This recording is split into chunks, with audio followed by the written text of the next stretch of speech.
आखिर भगवान श्री राम के देह त्यागने के बाद अयोध्या का क्या हुआ?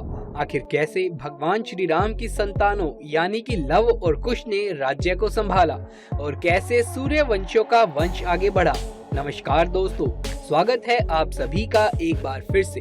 वीडियो में आगे बढ़ने से पहले हमारे चैनल को सब्सक्राइब अवश्य करें और बेल आइकन जरूर दबाएं। साथ ही कमेंट बॉक्स में जय श्री राम जरूर से लिख दीजिए। रावण का अंत करने के बाद जब भगवान श्री राम माता सीता को अपने साथ वापस अयोध्या ले आए, तब माता सीता को ये नहीं पता था कि उनके लिए अभी परीक्षाओं का अंत नहीं हुआ है और एक दूसरी परीक्षा अभी भी उनके मार्ग में खड़ी है। जब भगवान श्री राम ने अपनी प्रजा के सवाल उठने पर माता सीता को ही त्याग दिया, तब वो वाल्मीकि जी के आश्रम में रहने के लिए चली गई, जहां उन्होंने अपने बेटों लव और कुश को जन्म दिया और उनका पालन पोषण किया। लेकिन इतना सब हो जाने के बाद भी ये कहा जा सकता है कि माता सीता के पति श्री राम का ये उनके प्रति प्रेम ही था, जो उन्होंने सीता को त्यागने के बाद भी किसी दूसरी रानी से शादी नहीं करी। वो सीता की अनुपस्थिति में उनकी कमी को पूरा करने के लिए अपने साथ ही यज्ञ में सोने की गुड़िया लेकर के बैठा करते थे। सोने की गुड़िया इसीलिए क्योंकि सोने को सबसे पवित्र माना जाता है। आइए जानते हैं कि जब भगवान श्री राम ने राजपाट छोड़ दिया, तब उसके बाद रघुवंशियों का क्या हुआ? आखिर किसने शासन किया? भगवान श्री राम के राजपाट छोड़ने के बाद कुश अपनी सेना के साथ अयोध्या आए और उन्होंने वहां पर शासन संभाला। उन्होंने कुमुदावती से विवाह किया और अदिति के पिता बने और इस तरह से वंशावली बढ़ते बढ़ते आ पहुंची महाभारत काल के राजा बृहदबल तक। इतिहास में बृहदबल का जिक्र कुश की 50वीं पीढ़ी के रूप में किया जाता है। भगवान श्री राम के ही वो वंशज थे। उन्होंने कुरुक्षेत्र के युद्ध में कौरवों की ओर से युद्ध लड़ा था। जी हाँ, आपने बिल्कुल सही सुना। हमेशा धर्म के पथ पर चलने वाले भगवान श्री राम और उन्हीं के वंशज बृहदबल कौरवों की तरफ से पांडवों के खिलाफ लड़े थे। दरअसल इसके पीछे भी एक कहानी है। कहते हैं जब युधिष्ठिर ने अपना राजसूय यज्ञ किया था, तब उस समय पूर्व दिशा में अपनी दिग्विजय यात्रा के दौरान भीम ने बृहदबल को परास्त किया था, जिस वजह से इनके साम्राज्य में पूरे तरीके से अधिपत्य स्वयं राजा युधिष्ठिर का हो गया था, क्योंकि वो चक्रवर्ती सम्राट बन गए थे। लेकिन दुर्योधन और स्वयं मामा शकुनी के प्रपंच और षड्यंत्र के चलते जब उन्हें वनवास और अज्ञातवास भोगना पड़ा। सुनने में ये थोड़ा अजीब लगता है, किंतु आपको जानकर हैरानी होगी कि भगवान श्री राम के इस वंश के योद्धा ने पांडवों का नहीं बल्कि कौरवों का साथ दिया था। वो भी सिर्फ इसीलिए क्योंकि वैष्णव यज्ञ के दौरान जब कर्ण ने दिग्विजय यात्रा की, तब इन्हें परास्त किया और इनके साम्राज्य पर अपना अधिपत्य जमा दिया। बाकी अगर बात करें बृहदबल के युद्ध कौशल की और उनकी शक्ति की, तो ये बेहद ही शक्तिशाली थे। लेकिन अर्जुन के पुत्र महान धनुर्धारी अभिमन्यु के आगे ये टिक नहीं पाए और महाभारत के युद्ध के 13वें दिन अभिमन्यु के बाणों से आघात होकर वो वीर गति को प्राप्त हो गए।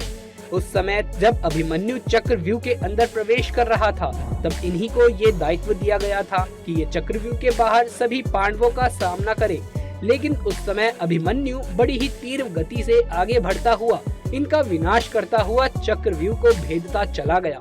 बाकी आप अगर इनके बारे में और अधिक जानना चाहते हैं, तो हम पहले भी बहुत सारी वीडियोस में इस बारे में बता चुके हैं, जो आपको हमारे चैनल पर मिल भी जाएंगी, जहां पर आप महाभारत का पूरा वृतांत जान सकते हैं कि किस तरीके से बृहदबल ने युद्ध लड़ा था। चलिए अपने टॉपिक पर वापस आते हैं। हमारे पुराणों में भरत, लक्ष्मण और शत्रुघ्न के भी दो पुत्रों का जिक्र मिलता है।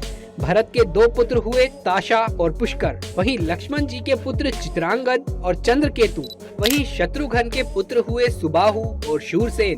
कहते हैं मथुरा का नाम पहले शूरसेन ही था। कहते हैं जब भगवान श्री राम को वनवास मिला, तब उस समय भरत जी का राज्याभिषेक होने वाला था, लेकिन भरत जी नहीं माने।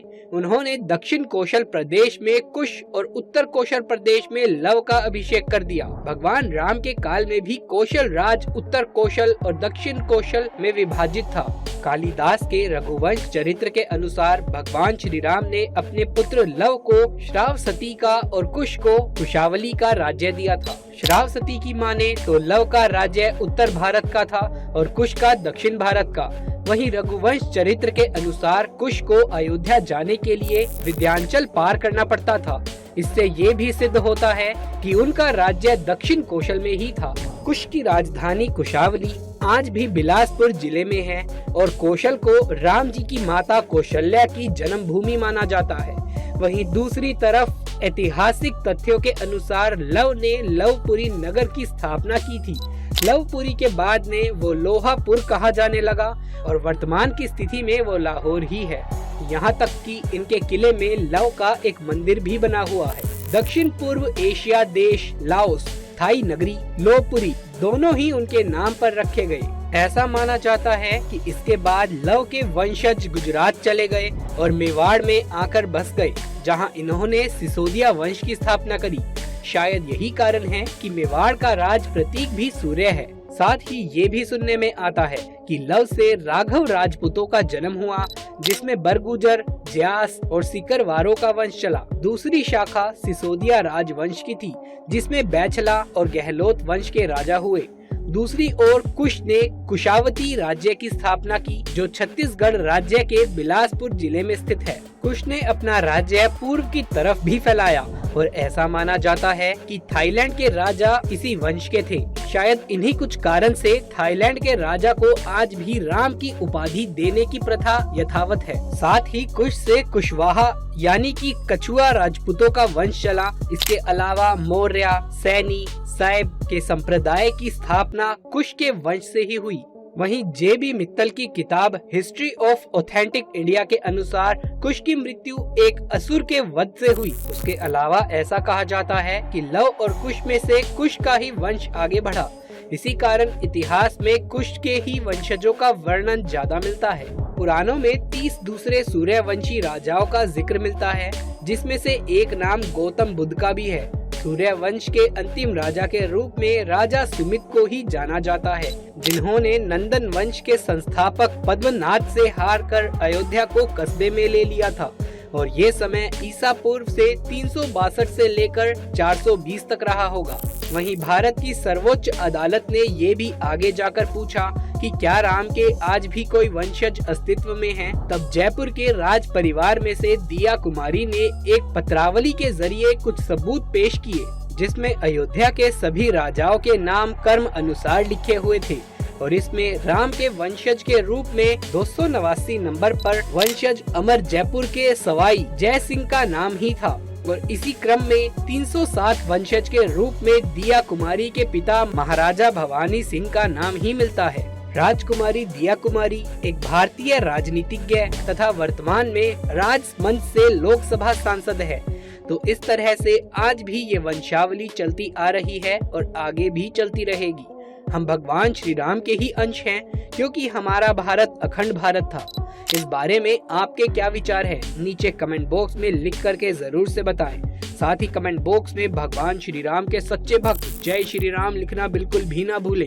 ये वीडियो पसंद आया हो तो इसे एक लाइक करके अपने दोस्तों और रिश्तेदारों में ज्यादा से ज्यादा शेयर कर दें। आगे भी ऐसे वीडियोस लगातार देखते रहने के लिए चैनल को सब्सक्राइब करके पास वाले बेल आइकन को भी दबा लीजिए। जल्द मुलाकात होगी आपसे किसी अगली वीडियो में। तब तक के लिए आप सभी का धन्यवाद।